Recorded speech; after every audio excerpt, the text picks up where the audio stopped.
Hello, welcome back to my channel. आणि हा माझा मिनी ब्लॉग आहे. हा ब्लॉग बनवण्याचं कारण असं की मी काम करत होते आणि मला किचनमधनं खमंग असा वास यायला लागला. म्हणून मग बघू म्हटलं तर काहीतरी स्पेशल बनतं आहे. तर चला तुम्हाला पण दाखवते काय बनतं आहे ते. काय बनतं आहे किचनमध्ये? आज मेथीचे लाडू.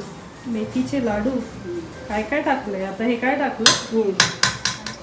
तर आता हे करायला घेतले वाटतं नाही एकजीव करताय सगळं मिक्स करता येते. गरम आहे ना, हाताला चटका बसतो.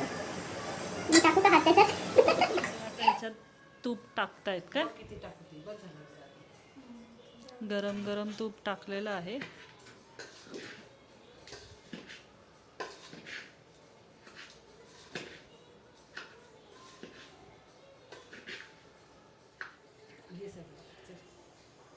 आता लाडू खायला भेटणार आहेत मेथीचे. असे मस्त आता सगळं बॅटर ते बनवून घेतलेले व्यवस्थित आणि आता वळणार आहेत त्याला, म्हणजे गोल करणार आहेत. गरम गरम लाडू वळायचे. बघू कोण पटापट वळते दोघींमध्ये. तर बघू आता पटापट कोण वळते लाडू. ही काही गरम गरम लाडू. आईचा एक वळून झालेला आहे. कॅमेऱ्यात दाखवा आई जरा.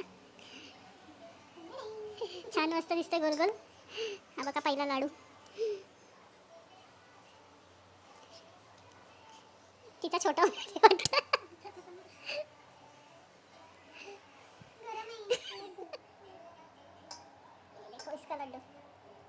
छोटासा.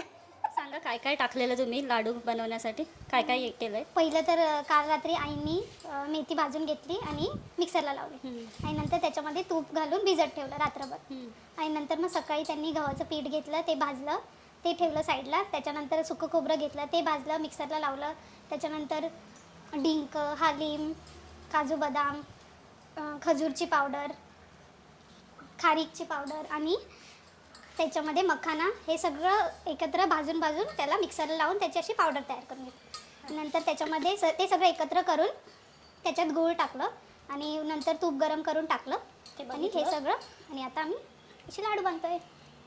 ओके, धन्यवाद माहिती सांगितल्याबद्दल. माझं काम असल्यामुळे मला त्यांच्याबरोबर रेसिपी बघता नाही आली, म्हणून मी तुम्हाला आता त्यांच्याकडून ती रेसिपी सांगितली आहे.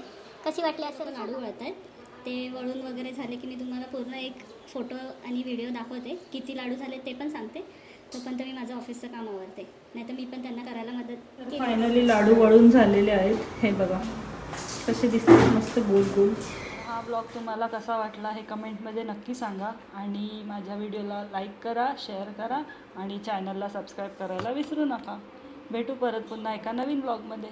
तोपर्यंत बाय बाय.